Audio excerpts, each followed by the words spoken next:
I mean, I think everybody in the organization is fired up, from top to bottom. And again, I think I think it's part of really the last 5 year plan. I think to build up the talent base in an organization. From the minor leagues to the big leagues. I think it's testament to ownership, Peter Seidler, making a commitment to win.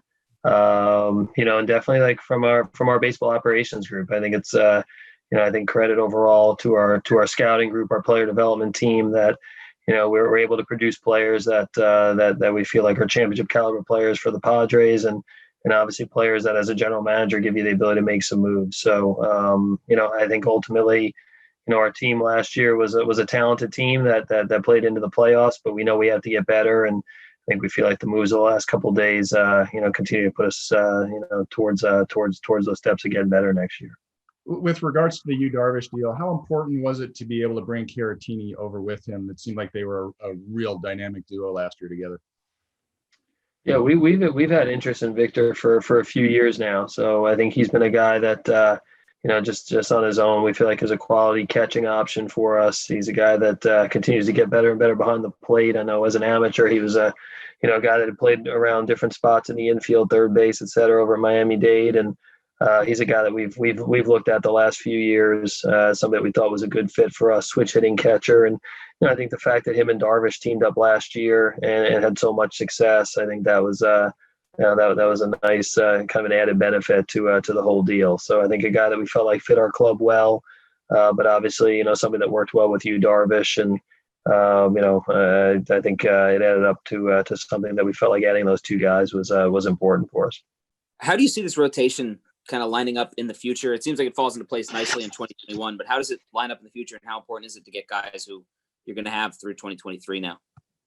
Yeah, I think that's been something that's been very important for us, both at the deadline and here in this off season. Is if we're going to go and look to move quality, talented prospects, younger players, et cetera, there may be times where you want the short term fit and the rental fit, and but in general, I think most of these deals, I mean, the attractive part for us is they're players that fit in both the short and long term. So I think for us, when we looked at the Clevenger deal or the Nola deal this at the deadline, and then obviously these deals, you're talking about players that you have for 3 years, and this isn't just a one pennant race or 2 months and move on. I think if we're going to trade quality young talent, it was somebody that we look at and we have for 3 years and we can build with, or 5 years, et cetera. And I think that was definitely part of the attractiveness to us of the trade, and I think a reason why we ultimately end up doing it.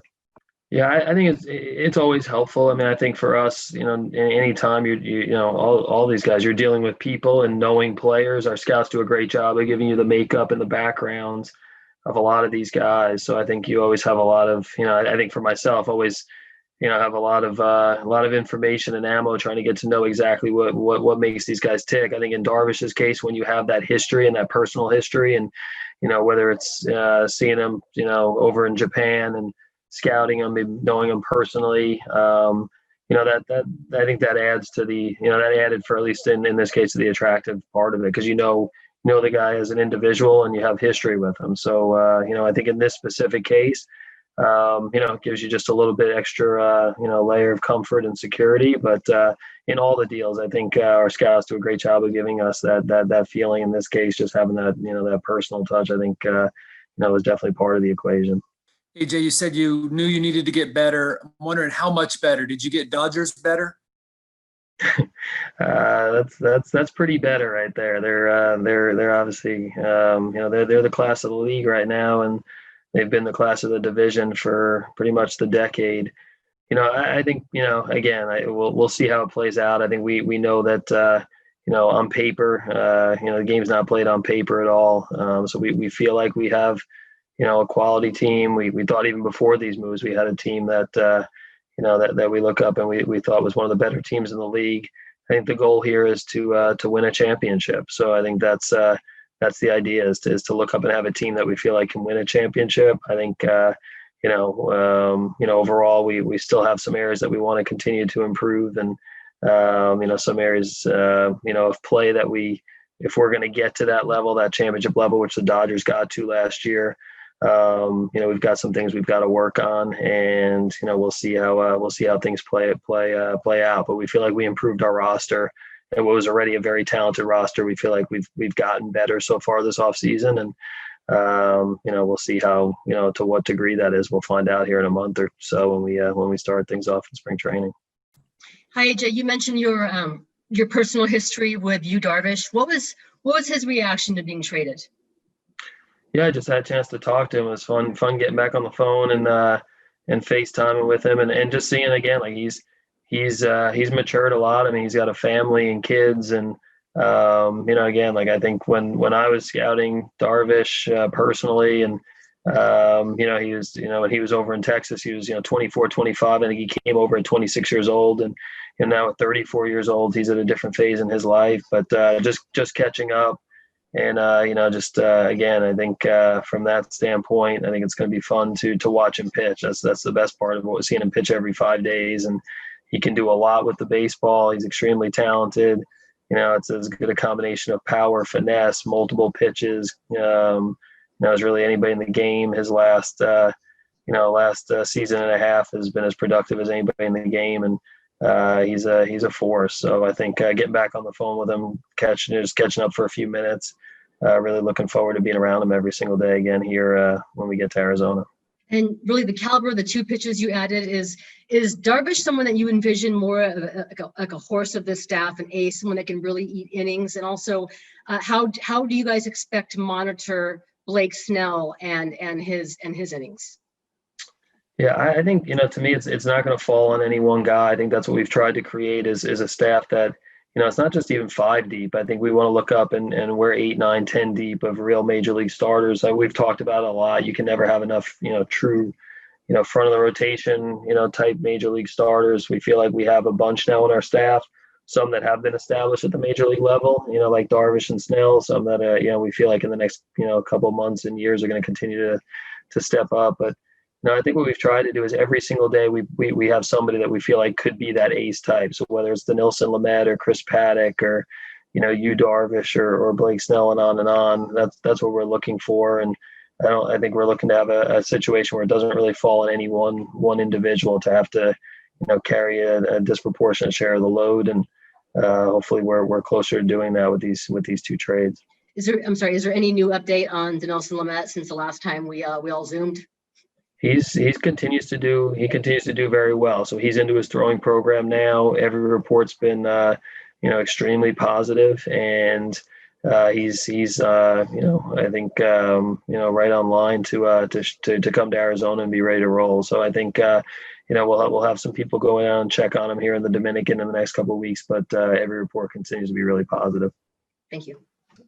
Hey, there was a sense going into this season that the Padres had closed the gap on the Dodgers. And I know that's not the end goal, but it's a good place to start.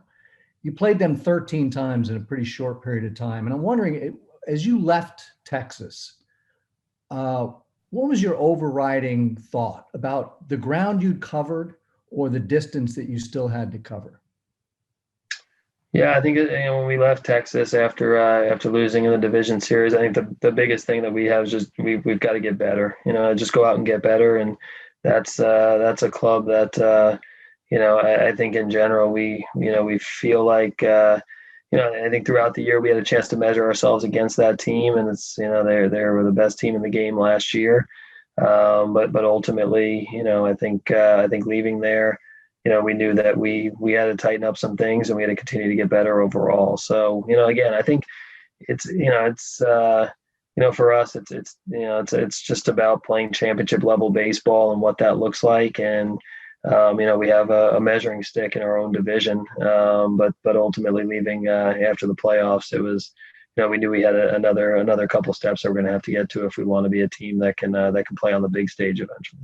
Were there a couple areas where you thought, we're encouraged by, and then maybe a couple areas where you thought, this is why we got beat? Yeah, no, I think again, I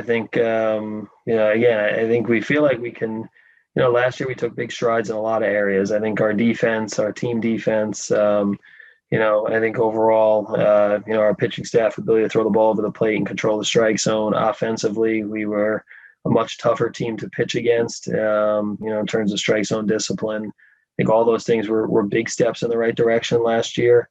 We did it with a very young club. I think we were one of the, 2 or 3 youngest teams in the game. But that doesn't guarantee anything in the future. So I think what we've talked about a little bit here this offseason, and what we'll continue to talk about when we get together here in spring training is, building off of that. And I think there are some real positive steps last year, but there's some areas that we're going to have to continue to tighten up if we're eventually going to play on the big stage and go play in a World Series type situation. I think it's hopefully continue to line up with him where, he wants to be part of an organization that, can win championships. He's all about winning. I think he hopefully continues to see that this organization, with Peter Seidler and ownership and really throughout, both the baseball and business side is about trying to bring a championship to San Diego. And I think he continues to see how serious we are. And so hopefully that lines up. And again, I think we've said it all along, it's a priority for us. And we'll continue talking. And really when we get after the new year, we'll start having, probably get more into some more details. And hopefully that's something that if it lines up both sides, we'll be able to get something done.